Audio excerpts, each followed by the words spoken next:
Hi guys, this is my YouTube channel big smile और आप सभी का मेरे यूट्यूब चैनल बिग स्माइल पर स्वागत है।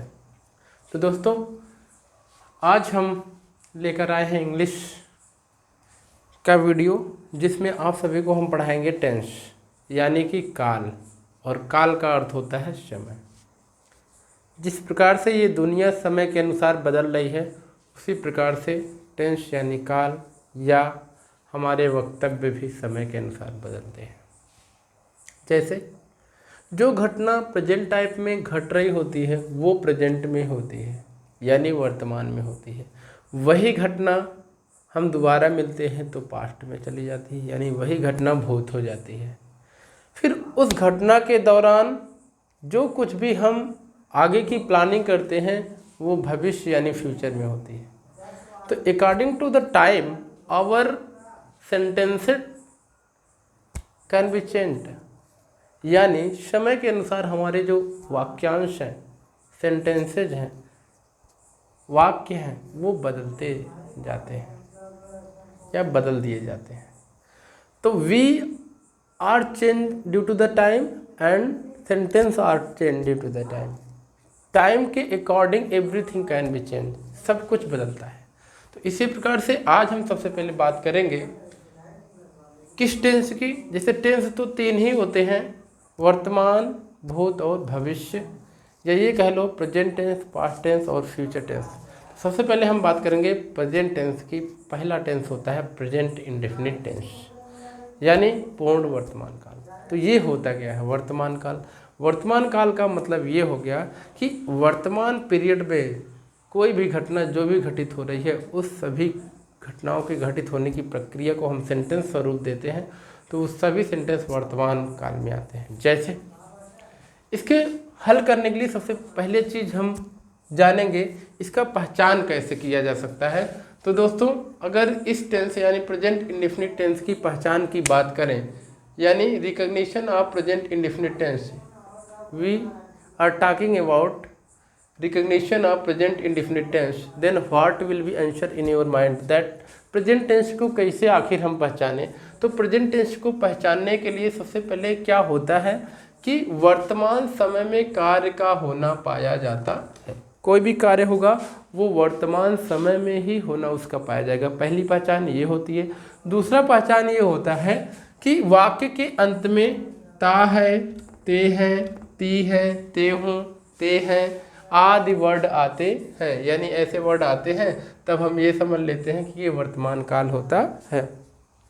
तो दोस्तों, वर्तमान काल में यदि हम बात करें अफर्मेटिव सेंटेंस या जिसको हिंदी में कहते हैं साधारण वाक्य या सिंपल सेंटेंस की बात करें, साधारण वाक्यों की बात करें, तो साधारण वाक्य वे वाक्य हैं जिनमें किसी प्रकार का नहीं और न तो कोई क्वेश्चन वर्ड आता है, वे सिंपल वर्ड की कैटेगरी में आते हैं। जैसे मान लीजिए नियम, अगर इसके हल करने की बात करें तो हम ये कहते हैं कि ही, सी, इट। ही का मतलब वह पुरुष के लिए होता है, शी का मतलब वह स्त्री के लिए होता है, एंड इट का मतलब भी यह या ये निर्जीव के लिए लगता है। ठीक, ही, सी, इट सिंगुलर नाउन। सिंगुलर का मतलब एक वचन के संज्ञा वाले सब्जेक्ट के साथ यस या ईएस लगाते हैं, यानी एक वचन के साथ हम लोग वर्ब में क्या लगाते हैं, यस या ईएस लगाते हैं।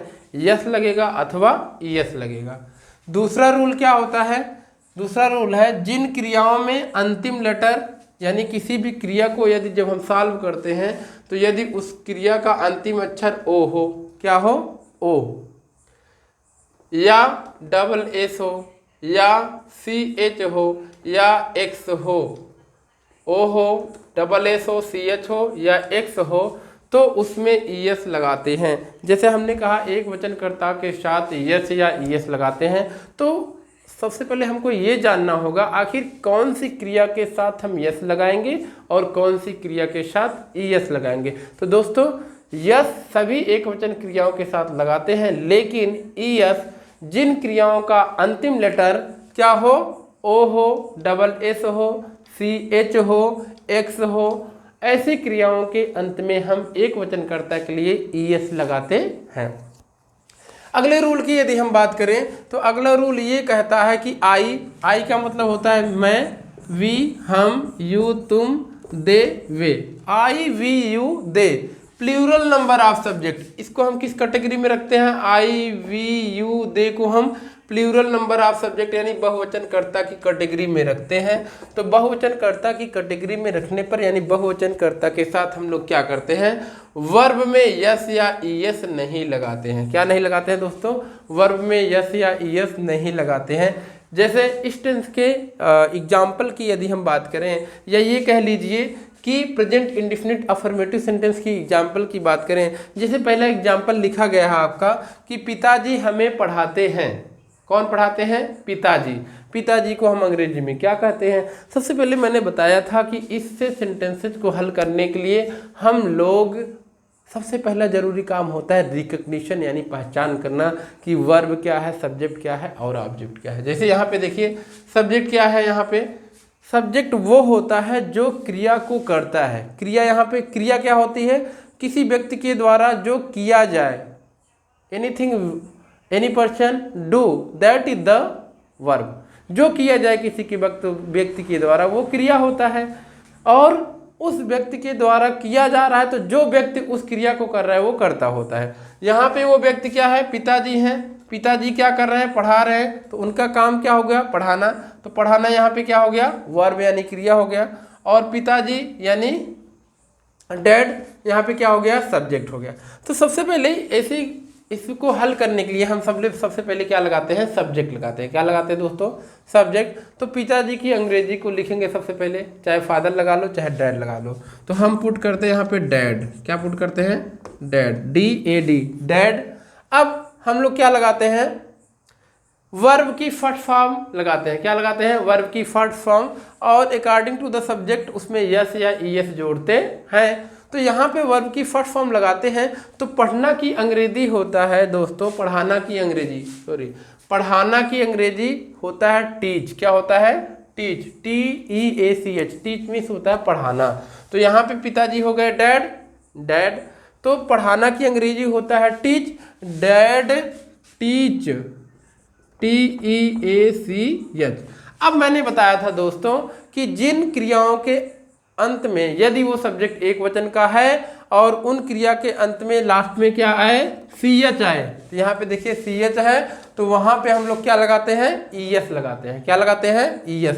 तो यहाँ पे हो गया डैड टीच हो गया, तो यहाँ से टीच के आगे ES लगा देंगे तो हो गया डैड टीचर्स। अब हमको मिला ऑब्जेक्ट। अब ऑब्जेक्ट क्या होता है? जिस पर किसी भी सब्जेक्ट का प्रभाव हो, उसकी क्रिया के द्वारा ऑब्जेक्ट पर प्रभाव पड़ रहा है। दैट मीन्स पिताजी हमको पढ़ा रहे हैं, तो पिताजी की क्रिया पढ़ाना हुई, तो उस क्रिया का प्रभाव किस पे पड़ रहा है? हमें वाले वर्ड पर, हमें पर पड़ रहा है। तो ये क्या हो गया? आपका ऑब्जेक्ट हो गया।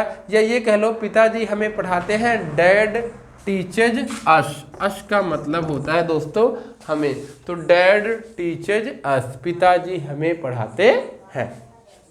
सेकंड एग्जाम्पल पे आते हैं दोस्तों। सुशील हमेशा सत्य बोलता है। तो जहाँ पे सत्य बोलने की बात आए वहाँ पे दा का प्रयोग किया जाता है दोस्तों। किसका प्रयोग किया जाता है? दा का प्रयोग किया जाता है। जैसे सुशील हमेशा सत्य बोलता है। कौन? अब यहाँ पे सब्जेक्ट को निकालने के लिए हम सबसे पहले क्या करेंगे? वर्ब से कौन का क्वेश्चन करेंगे दोस्तों। कौन का क्वेश्चन जब हम वर्ब से करेंगे तो आपका निकल के आएगा सब्जेक्ट। जैसे आप लोग यहाँ पे जानते हैं कि यहाँ बोलना वर्ब है। बोलना क्या है?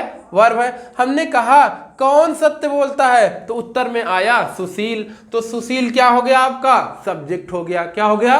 सब्जेक्ट। और सबसे पहले हम सब्जेक्ट को ही लिखते हैं। तो यहाँ पे हो जाएगा सुशील, SUSHIL, सुशील। फिर क्या लगाते हैं दोस्तों? सब्जेक्ट के बाद मेन वर्ब लगाते हैं। क्या लगाते हैं? मेन वर्ब की फर्स्ट फॉर्म। अब बोलना की अंग्रेजी क्या होता है? स्पीक। क्या होता है? स्पीक। सुशील चाहे ये कर लो, सुशील ऑलवेज स्पीक ट्रूथ। ये कर लो, चाहे Sushil speaks always truth, no problem, दोनों सही है। Sushil speaks always truth, TRUTH, truth. Sushil speaks always truth. तो यहाँ पे हमने सब्जेक्ट के बाद क्या लगाया, वर्ब लगाया, यानी ये सुशील क्या हो गया, सब्जेक्ट हो गया। फिर यहाँ पे क्या आ गया, बोलना का अंग्रेजी स्पीक। अब स्पीक में हमने यस क्यों लगाया, क्योंकि दोस्तों स्पीक में लास्ट अक्षर के है, OSSCH या एक्स नहीं है, तो इसलिए इसमें क्या लगेगा, एस। और एस इसलिए लगेगा क्योंकि सुशील एक वचन होता है। अफर्मेटिव सेंटेंस में एक वचनकर्ता के साथ वर्ब में यस लगाते हैं या ईएस लगाते हैं, और जिन इंग्लिश वर्ब के अंतिम अक्षर या अंतिम लेटर OSSCH हों, उनके अंतिम में हम ईएस जोड़ते हैं, तथा जिनमें OSSCH ना हो वर्ब में, उनमें हम क्या जोड़ते हैं, यस जोड़ते हैं। तो स्पीक में लास्ट में के है, तो यहाँ पे हमने क्या जोड़ दिया, एस जोड़ दिया। सुशील स्पीक्स। अब सत्य बोलना, हमेशा सत्य बोलना। सत्य बोलना किससे जुड़ा, सत्य वर्ड किससे जुड़ा है, हमेशा से। हमेशा सत्य बोल रहा है तो अंग्रेजी हमेशा की हो गई ऑलवेज, ट्रुथ का मतलब हो गया सत्य, यानी कि सुशील हमेशा सत्य बोलता है। सुशील स्पीक ऑलवेज ट्रुथ, सुशील स्पीक्स ऑलवेज ट्रुथ। दोस्तों इसी प्रकार से हम और भी एग्जाम्पल्स आपको करा सकते हैं, जैसे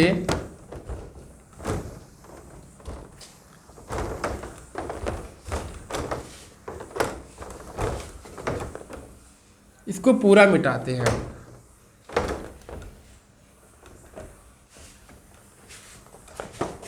और भी सरल और टफ दोनों कराएंगे दोस्तों। जैसे हमने कहा वह जाता है, वह जाता है। इस सेंटेंस को देखो दोस्तों, वह का मतलब क्या हो गया, ही। क्यों, अब यहां कर्ता कौन है, वह कौन सा कार्य कर रहा है, जाने का। तो क्रिया कौन हो गया, जाना। क्या यहां ऑब्जेक्ट है, नहीं, यहां ऑब्जेक्ट नहीं है। इसका मतलब यहां पे क्या लग जाएगा, ही गो। अब हमने बताया था दोस्तों, जिन वर्ब के लास्ट में ओ हो तो उसमें एक वचनकर्ता के लिए क्या लगाते हैं, ईएस लगाते हैं। ही गोज, वह जाता है। क्लियर, ठीक। नेक्स्ट एग्जांपल में आते हैं, सरला। सरला एक मधुर गाना गाती है। यहां दोस्तों सब्जेक्ट क्या है, सरला है। कैसे, हम वर्ब से कौन का क्वेश्चन करेंगे, कौन मधुर गाना गाती है, सरला।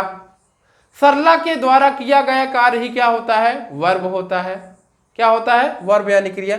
सरला के द्वारा क्या किया जा रहा है, गाना गाया जा रहा है। और जो चीज गाया जाएगा, इस गाने की प्रक्रिया का प्रभाव जिस पर पड़ेगा वो क्या होगा, ऑब्जेक्ट। तो ये गाने की क्रिया जो हो रही है वो किस पे होगी, गाने पर होगी। ऐसा तो है नहीं गाने की प्रक्रिया हो और प्रभाव नाचने पर पड़ जाए, तो नाचने पर प्रभाव नहीं पड़ता।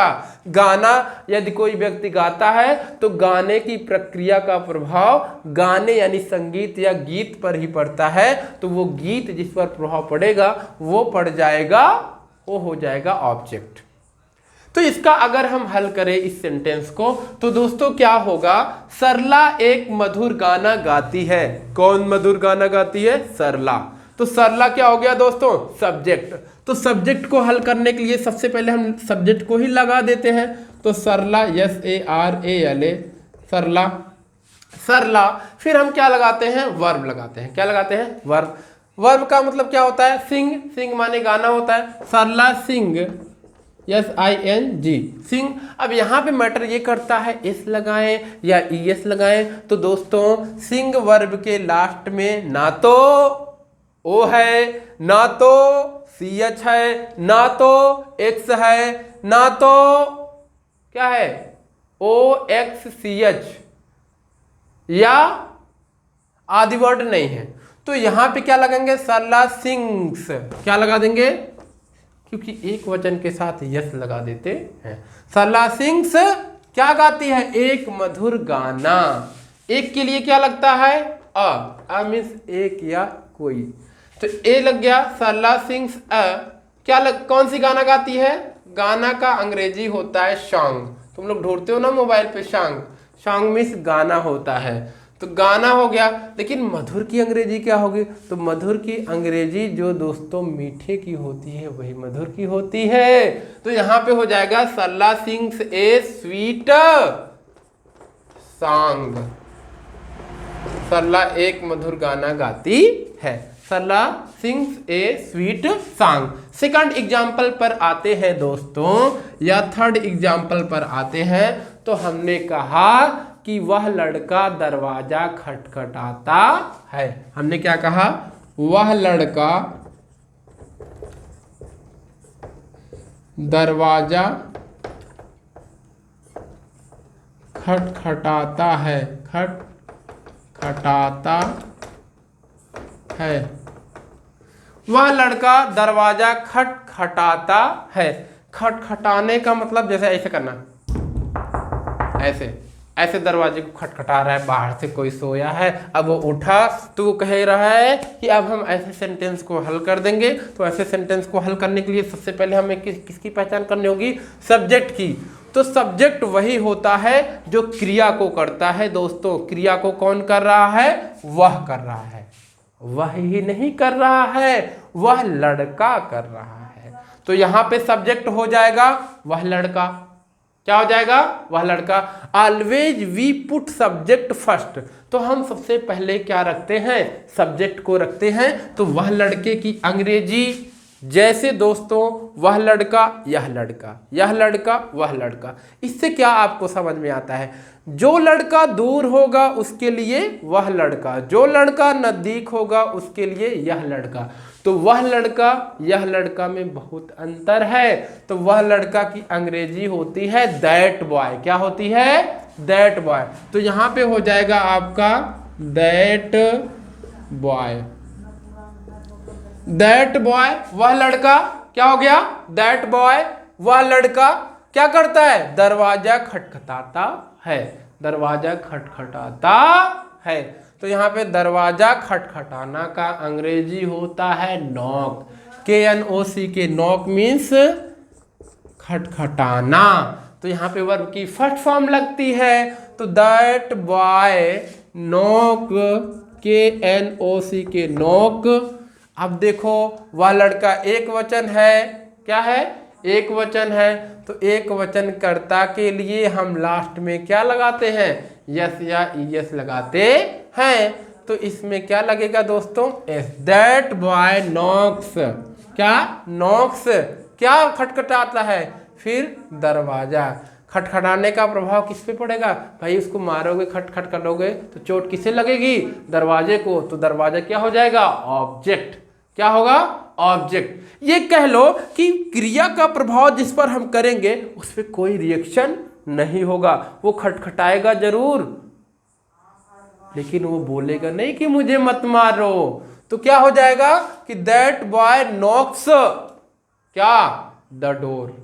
निर्जीव चीजों के आगे द का प्रयोग करते हैं। That boy Knox the door. दरवाजे को खटखटाता है। कौन खटखटाता है? वह लड़का। वह लड़का। चलो नेक्स्ट एग्जाम्पल पर आते हैं दोस्तों। इसको मिटा देते हैं सबसे पहले, फिर हम आते हैं अगले एग्जाम्पल्स पर। एग्जाम्पल्स का बहार लेकर आते हैं, खुशियों का त्योहार लेकर आते हैं। पढ़ो कुछ इस तरह की हर दिन खुश रहो तुम, मुस्कुराओ कुछ इस तरह कि लोग मुस्कुराएं तुम्हें देखकर, तब उस मुस्कुराने का मतलब निकलता है। तो मुस्कुराने पर एक एग्जाम्पल दे देते हैं। वह लड़का नहीं बल्कि अब के हम कहते हैं वह लड़की मुस्कुराती है। वह लड़की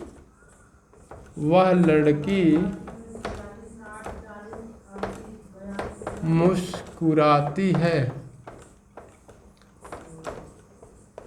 वह लड़की मुस्कुराती है। कौन मुस्कुराती है? वह लड़की। तो सब्जेक्ट यहाँ केवल वह नहीं है बल्कि सब्जेक्ट यहाँ वह लड़की है।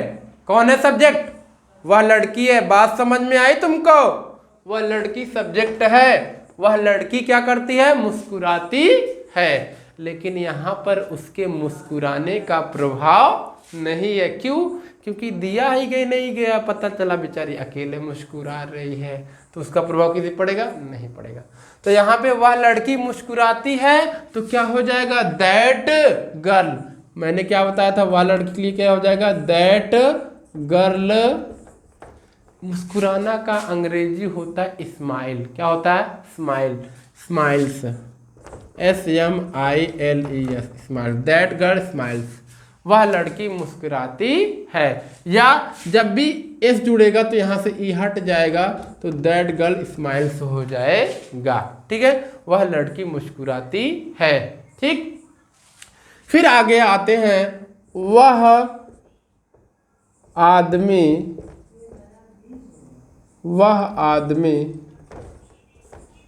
अपने बेटे को बुलाता है।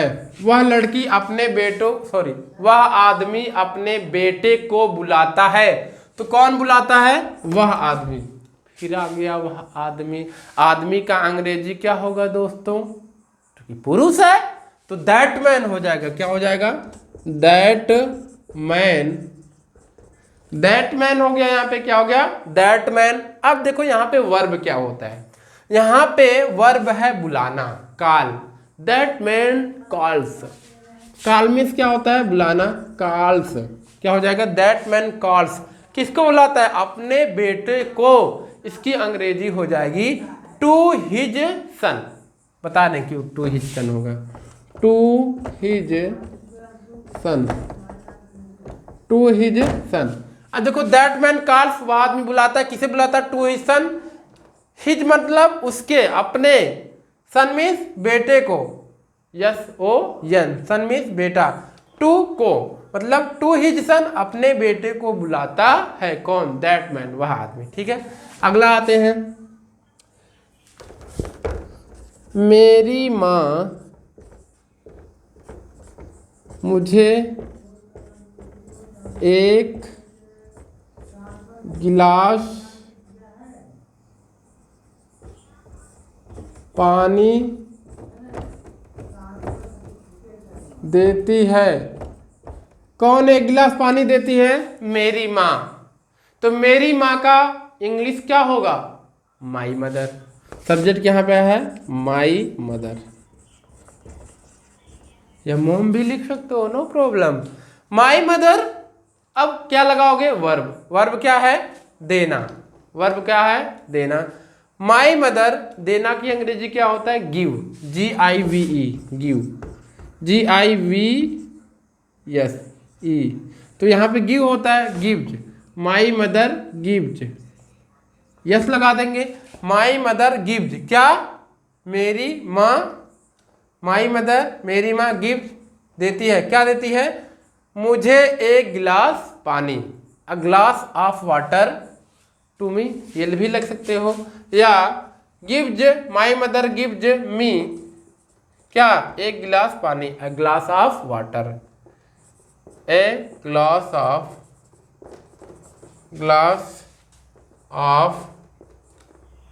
Water. My mother gives a glass of water, मेरी माँ मुझे एक गिलास पानी देती है। चलो और भी एग्जाम्पल हल करवाते हैं।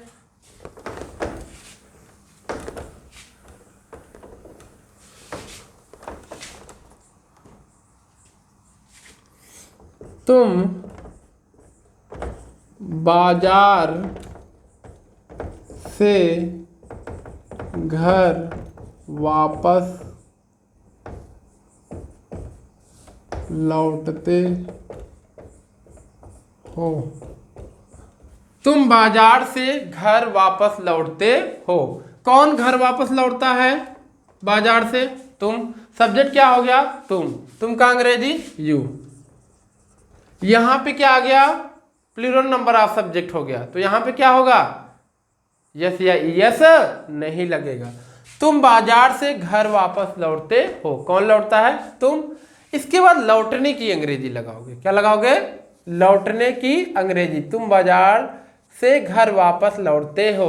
अब वापस लौटना का अंग्रेजी होता है रिटर्न। क्या होता है दोस्तों? Return. You return, you return, तुम लौटते हो। कहाँ से? तुम बाजार से घर वापस लौटते हो। वापस लौटना का अंग्रेजी क्या हो गया? रिटर्न। यू रिटर्न कहाँ से? बाजार से घर, बाजार से घर।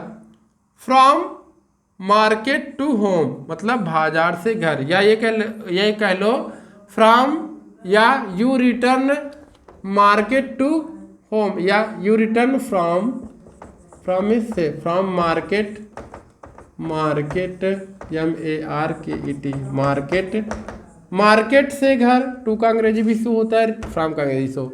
You return from market to home, market to home, यानी तुम बाजार से घर को वापस लौटते हो। कहाँ वापस लौटते हो? घर को, या बाजार से घर वापस लौटते हो। ठीक है। अगला सेंटेंस, ये लड़कियां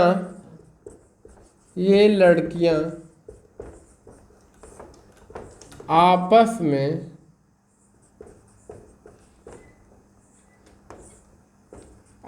में बात करती हैं।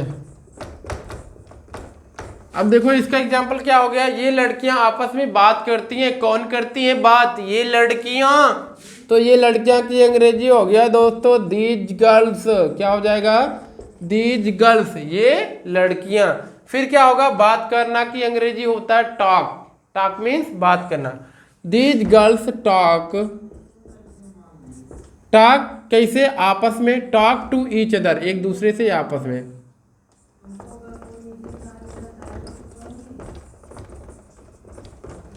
These girls talk to each other, ये लड़कियां आपस में बात करती हैं। ठीक। नेक्स्ट एग्जांपल पर आते हैं। सरला मुझे एक पेन देती है। कौन पेन देती है? सरला। तो हो जाएगा सरला, सरला गिव्स मी अ पेन, सरला गिव्स मी अ पेन। और भी एग्जाम्पल कराते हैं।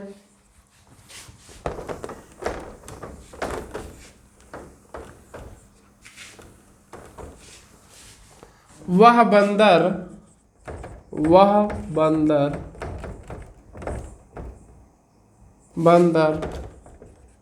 पेड़ से कूदता है। कौन पेड़ से कूदता है? वह बंदर। तो वह बंदर की अंग्रेजी क्या हो जाएगी प्यारों? मंकी। मंकी का मतलब होता है बंदर। तो वह बंदर दूर है, पेड़ पर है, तो इसके लिए क्या लगाएंगे? दैट। क्या लगाएंगे? That monkey, MONKEY, that monkey. क्या होता है? जंप। जंप मीन्स कूदना। जंप्स, कहाँ कूदता है? दैट मंकी जंप्स, पेड़ से। From tree, from, that monkey jumps from tree. Tree का मतलब पेड़ से कूदना। ठीक। आगे, तुम मुझे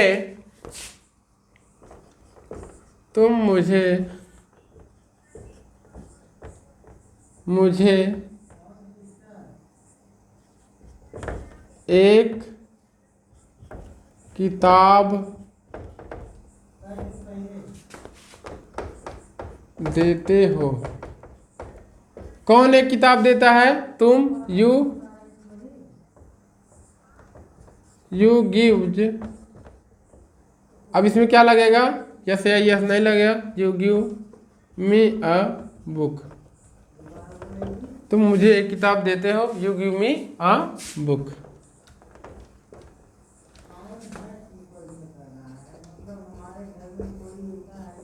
हाथी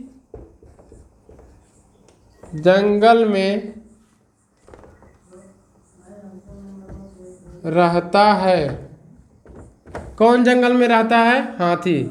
तो अब ये चूंकि एनिमल है तो इसके आगे हम द का प्रयोग करेंगे। द